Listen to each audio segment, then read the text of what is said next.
You get the picture. Big picture, nigga.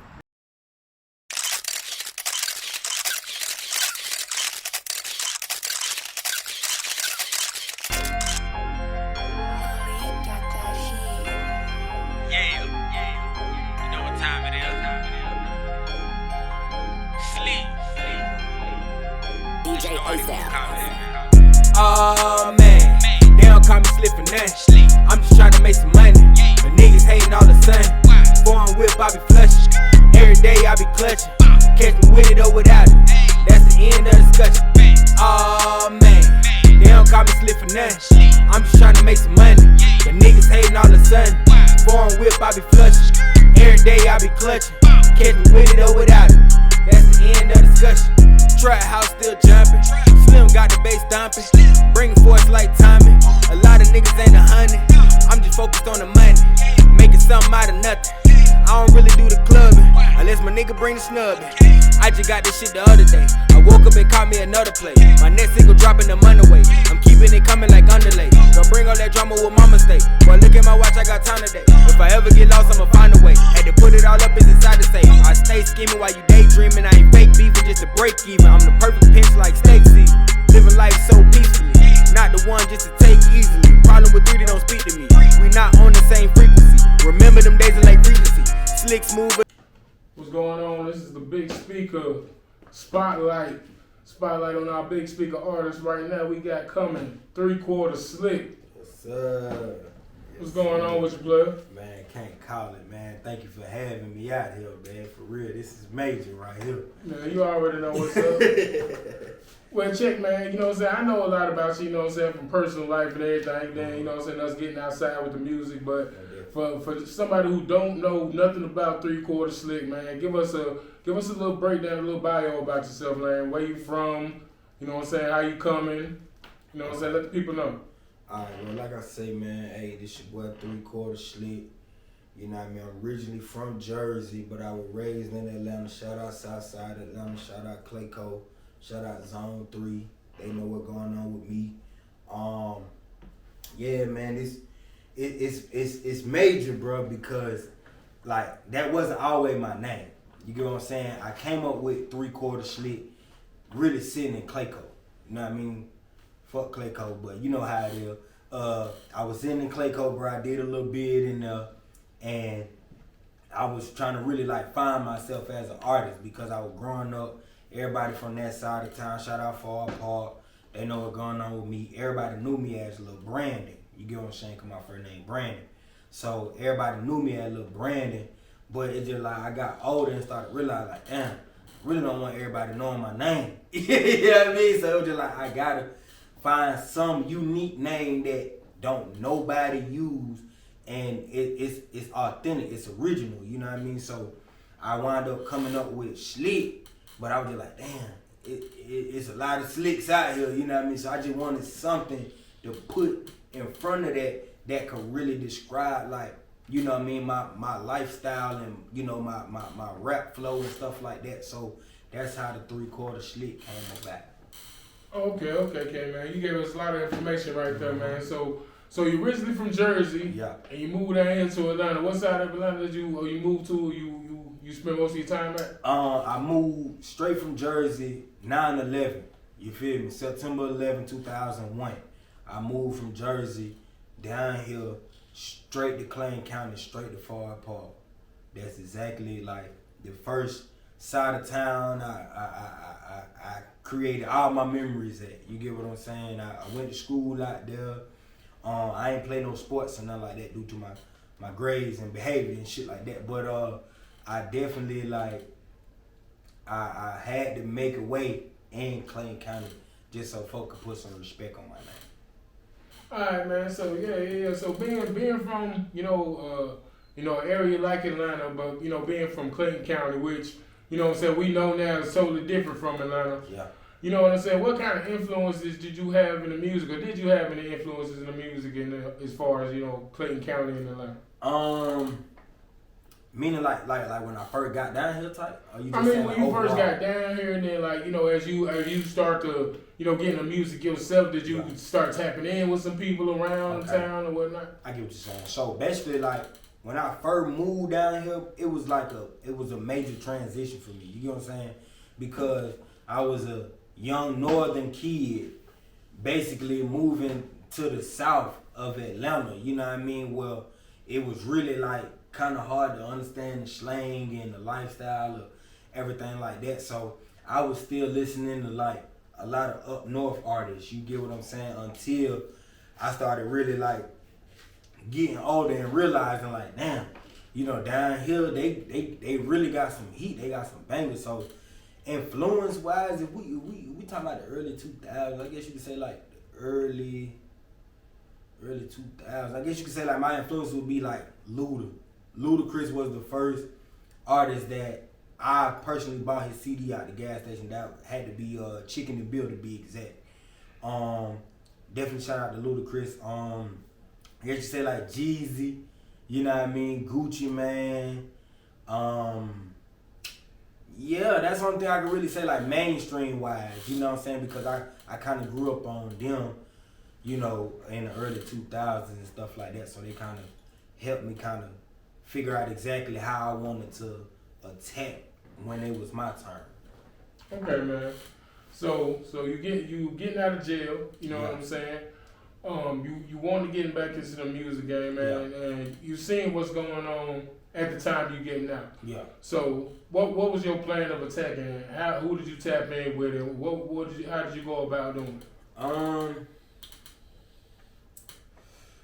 When I came home, I always been rapping. You know what I mean? I always been rapping. You know, folk that know me personally, they might be like, oh, bro, he funny as hell, but he got a little flow on him or whatnot. But I always been rapping, bro. So me personally, this go round when I came home, I wanted to really like make a name, like a statement, like, hey, bro, yeah, I see what you doing. You did what I'm saying. I salute what you doing, but I'm out here too. You get what I'm saying? So that mainly gave me the mindset to say, hey man, put your back against the wall, put it all on the line, and just really go for what you know. So that's when I started to really just be like, you know what? I know I can make music. I'm good at it. Let me start tapping in with the promoters and stuff like that. So that's when I started really going all around the metro Atlanta area, networking with promoters. For one, I know for a fact, I gotta give a shout out to her, 'cause I was just on her show not too long ago. Shout out Miss Baby Cakes, you know what I mean? Cake Hustle, Cake Talk Live. Make sure y'all tap in with her, man. She got a lot of motion going on around the city. Baby Cakes was definitely one of the first person who gave me an opportunity to kind of like be myself. You get what I'm saying? Tapped in with her, bro. She basically gave me the whole rundown how it go. And she just basically told me, look, just pull up, let me see what you got, and we can go from there. So that's basically like how I kind of got started. All right. So we tapped in, you started getting your music on.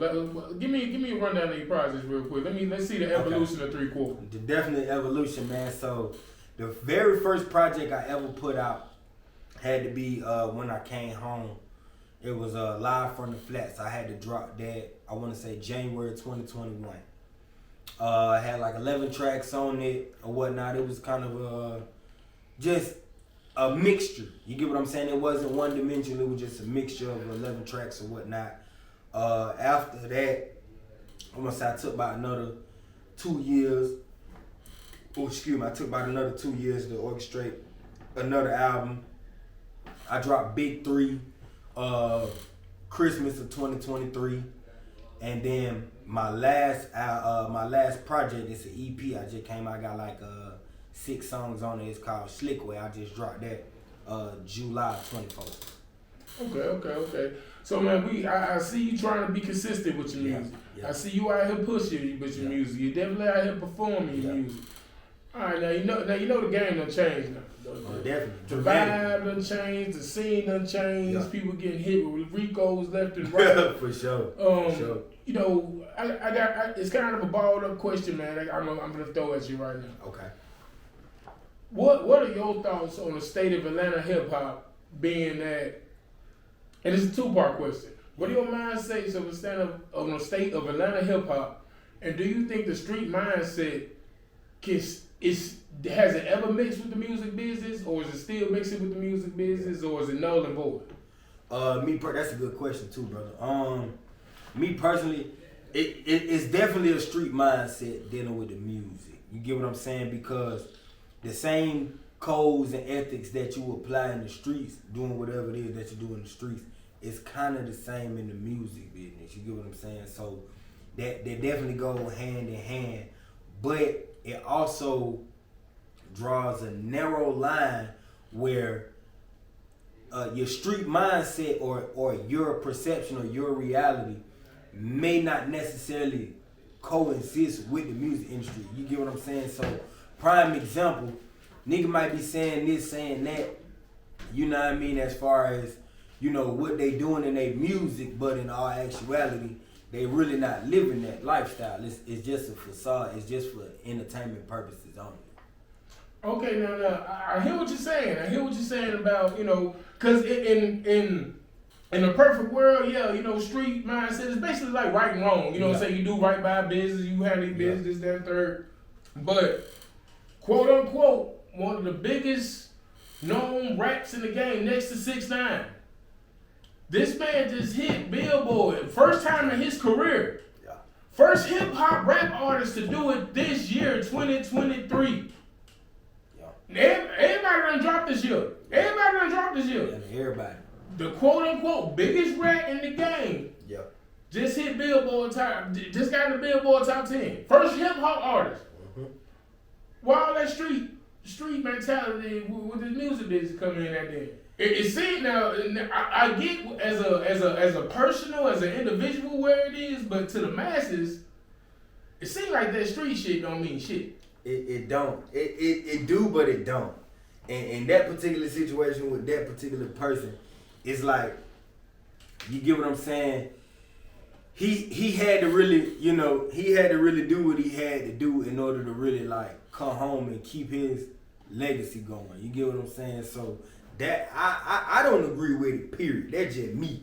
But in the standpoint, like putting myself outside the box, I kind of see why he did it, but that doesn't get no approval though. You get what I'm saying? Because you get what I'm saying? You kind of bit the hand that feeds you in a way, because while you home, you doing it, you living your life, your man still, you get what I'm saying? Your man still behind the wall, so that's crazy though. But I feel like the numbers wise, because I heard you say something about the numbers on the Billboard, that had something to do with it too, because of the simple fact that like, people was anticipating to see how his outcome was gonna be once he did come home.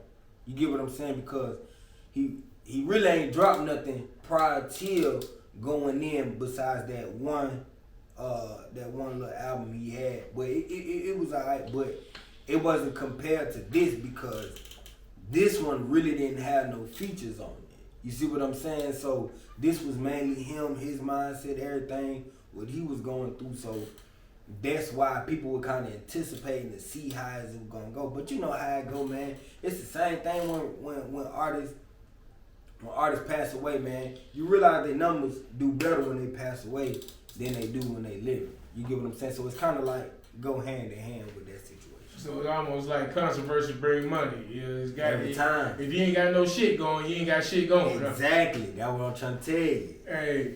Alright, man, so hey, check this out. We're gonna take a small break, man. We're gonna be right back with my boy 3qtrzslyk. She was selling that pussy on Snapchat. Bro, I gotta get it, I'm just too ambitious. The edible rain with the taste delicious. Shots to 1800 making me vicious. Like babies, no power, I'm shitting ridiculous. Roll with rims, cop a little fit. Then get on the internet, popping the shit. I take no better, I stay out the mix. I might hit the shooting like Story out the beach. I'm doing number, now shout out to Slim. Don't play with 3, I am not one of them. Running through hundreds, I ball out the gym. My D's we drowning, you barely can swim. I'm afraid to death, look at the pair. I'm on the south, just sliding on tear. We not the same, you cannot compare. So still outside after they shot my Camaro. Beat, you know what it is. Beat 3, I'm bringing rap back, man. Y'all folks ain't rapping for me. Let these folks know what it is. Hey, anybody that know me know I've been spinning for the long game, home. This ain't no diss track or none of that, young John. I still got it. Alright, man, we back on a big speaker spotlight featuring